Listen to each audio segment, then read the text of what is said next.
Assalamualaikum warahmatullahi wabarakatuh.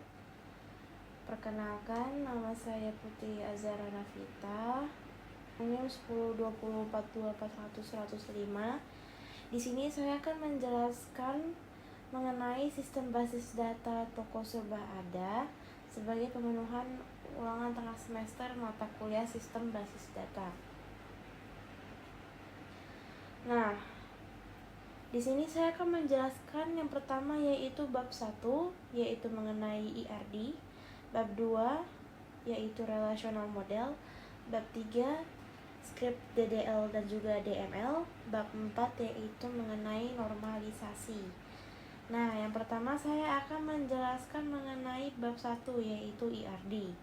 Di sini IRD ini terdiri dari 7 entitas yaitu produk 105, kategori 105, brand 105, pelanggan 105, pegawai 105, transaksi 105 dan juga detail transaksi 105. Nah, selanjutnya yaitu berikut adalah gambar dari IRD-nya ya. Di sini saya akan menjelaskan pertama-tama yaitu entitas dan juga atributnya. Pertama kita memiliki entitas kategori 105 yang ditandai kalau misalnya entitas itu ditandai dengan bangun datar persegi atau persegi panjang. Nah, di kategori 105 ini memiliki atribut yang pertama ada ID kategori sebagai primary key. Primary key di sini ditandai dengan lingkaran berwarna biru. Selanjutnya atributnya yaitu nama kategori. Nah, pada entitas yang kedua yaitu produk 105 yang memiliki 6 atribut. Yang pertama ada ID produk sebagai primary key, ID kategori dan juga ID brand sebagai foreign key yang ditandai dengan lingkaran berwarna hijau. Selanjutnya yaitu nama produk, harga jual dan juga harga beli. Pada entitas selanjutnya yaitu brand 105 yang memiliki atribut ID brand sebagai primary key, nama brand.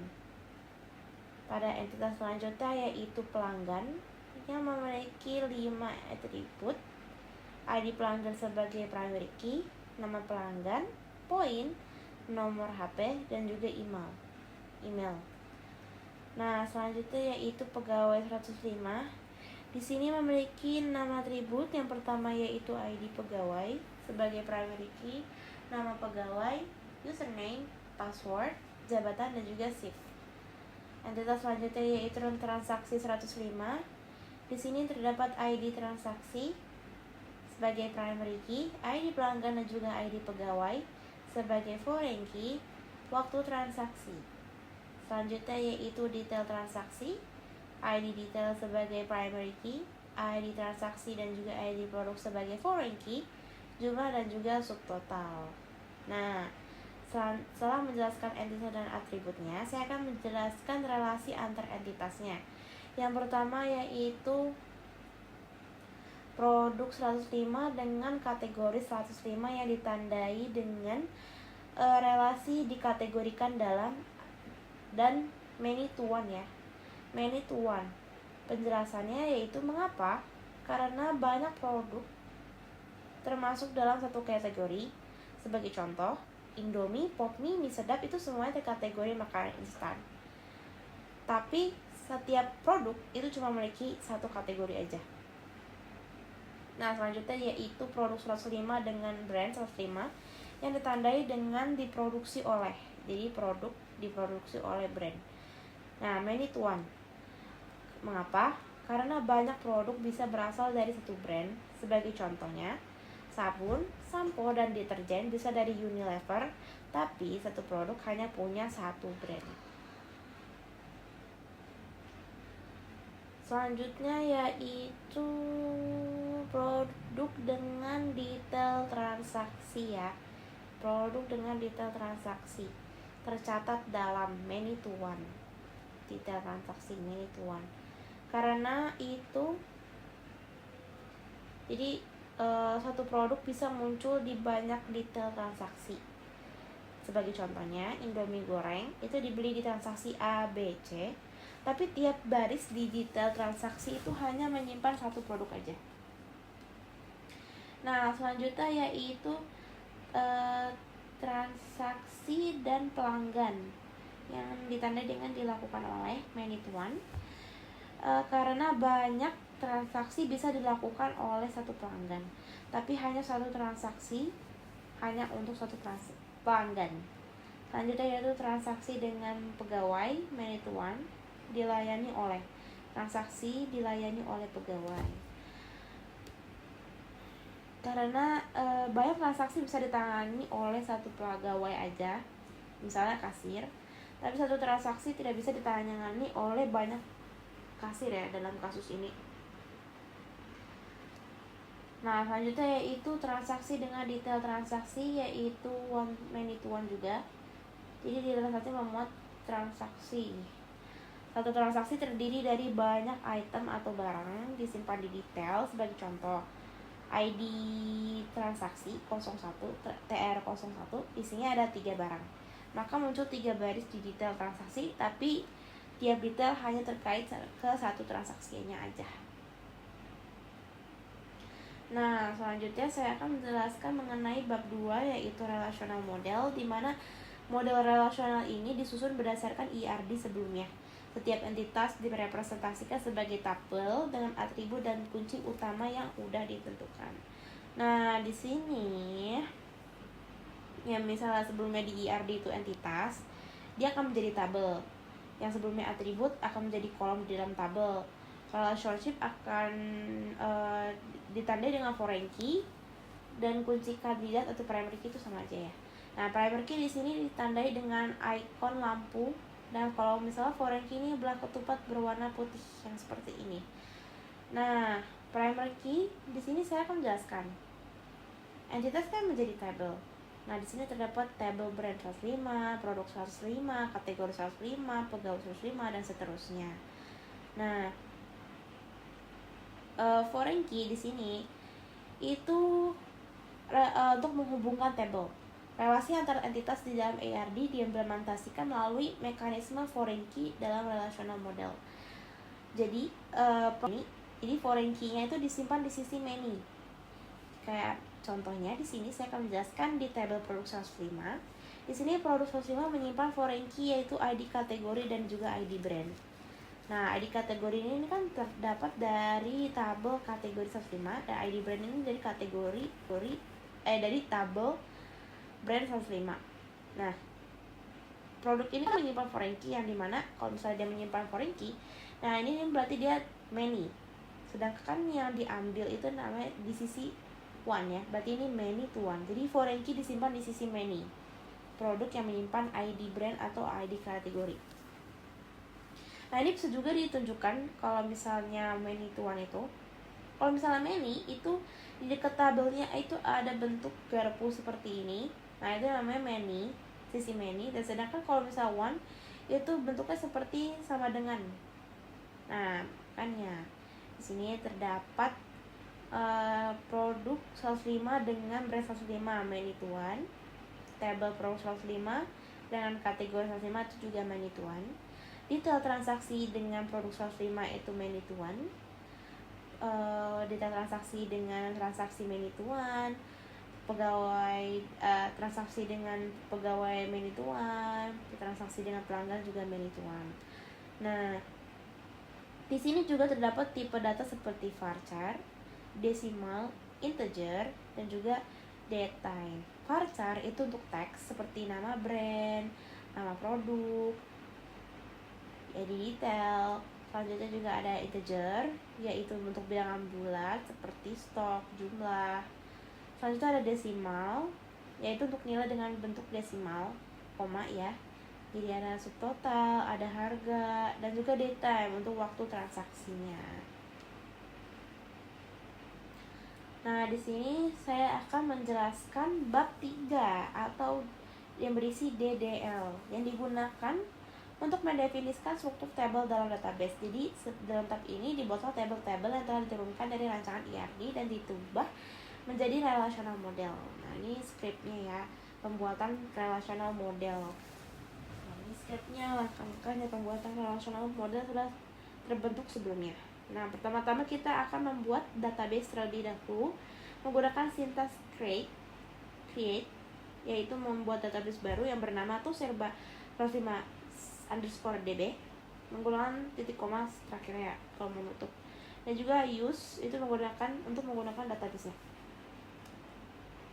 Selanjutnya kita akan membuat tabel kategori 105 yang berisikan ID kategori yang bertipekan varchar dengan panjang maksimal 10, nama kategori yang bertipekan varchar dengan panjang maksimal 50 karakter. Selanjutnya pembuatan tabel brand 105 sama menggunakan sintaks create table juga untuk membuat tabel baru. Di sini terdapat primary key. Yang penggunaan ini penting karena menjamin tidak ada duplikasi data ya nantinya. Kalau misalnya duplikasi kita kesusahan. Selanjutnya juga tabel pelanggan 105 di sini. Create tabel pelanggan 105. Di sini terdapat primary key juga dan juga ada not null yang berarti wajib diisi dengan panjang maksimal 100 karakter ya. Dan juga ada point integer default 0 yang menghindari nilai kosong atau 0 yang bisa membuat error saat perhitungan. Selanjutnya saya akan menjelaskan pembuatan tabel pegawai 105. Di sini create tabel pegawai. Selanjutnya di sini ada primary key, not null alias dengan kosong, dan juga ada unique di sini berbeda ya. Username varchar unique, di mana dibuat unik agar setiap pengguna punya identitas tersendiri dalam sistem. Selanjutnya yaitu pembuatan tabel produk yang berisikan primary key, ID produk, nama produk not null dan kosong, harga desimal dan not null, desimal berarti koma.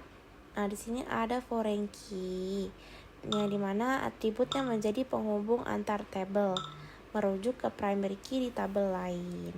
Nah, tabel lainnya ini dari kategori 105 dan juga brand 105. Selanjutnya yaitu pembuatan tabel transaksi. Di sini terdapat datetime. Datetime di sini itu untuk menyimpan tanggal dan waktu. Nah, selanjutnya saya akan menjelaskan pembuatan tabel detail transaksi 105. Di sini ada desimal 0,2, 10,2 sebelumnya ada juga ya. Di sini untuk menyimpan nilai uang dengan presisi 2 digit di belakang koma dan maksimal 10 digit secara keseluruhan. Nah, selanjutnya saya akan menjelaskan bab 3 DML, script DML yang digunakan untuk memanipulasi data dalam database.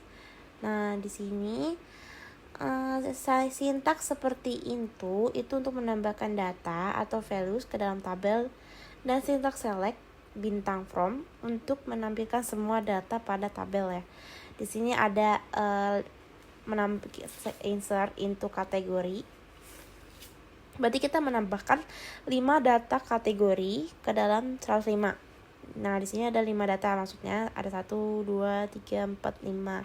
Kolom pertama itu isinya kategori produk, ID kategori.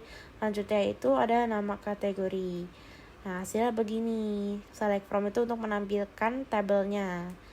Nah, tabel brand selanjutnya. Kolom pertama ada ID brand, selanjutnya ada nama brand. Seperti ini tampilannya. Selanjutnya ada tabel pelanggan 105. Kita insert, memasukkan nilainya. Di kolom pertama ini ada ID pelanggan, nama pelanggan, nomor HP pelanggan, email, dan juga poinnya ya. Di sini ada poin-poinnya.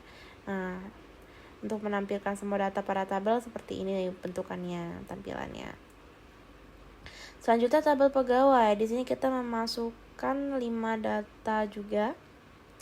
Kolom pertama ada ID pegawai, kolom kedua ada nama pegawai, kolom ketiga ada jabatannya seperti kasir, shiftnya pagi siang. Selanjutnya ini username-nya ada myday _hsr dan _jhsr. Nah, selanjutnya ini ada kolom password ya. Di sini tampilan tabelnya, select bintang from. Lanjut ada tabel produk. Di sini ada insert into product value, menambahkan value-nya ke dalam tabel produk. 5 data juga sama, ada ID produk kolom pertama, kolom kedua ada nama produk, kolom ketiga ada harga, kolom 4 ada stoknya nih, ada 150, 80 ya.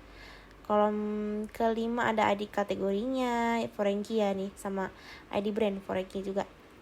Nah, selanjutnya ada tabel transaksi di sini. Kolom pertama ada ID-nya, ID transaksi.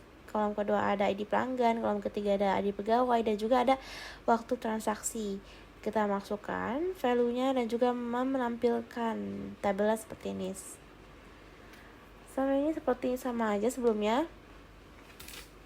Ada kolom ID detail, kolom ID transaksi, kolom ID produk, jumlahnya, subtotalnya, tampilannya seperti ini ketika ditampilkan menggunakan sintaks select from.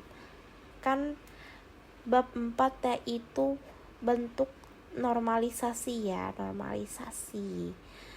Nah, di sini terdapat tabel yang belum normal, bentukannya masih UNF, dimana di sini terdapat merupakan bentuk data yang belum terstruktur dengan baik atau masih dalam bentuk tidak normal.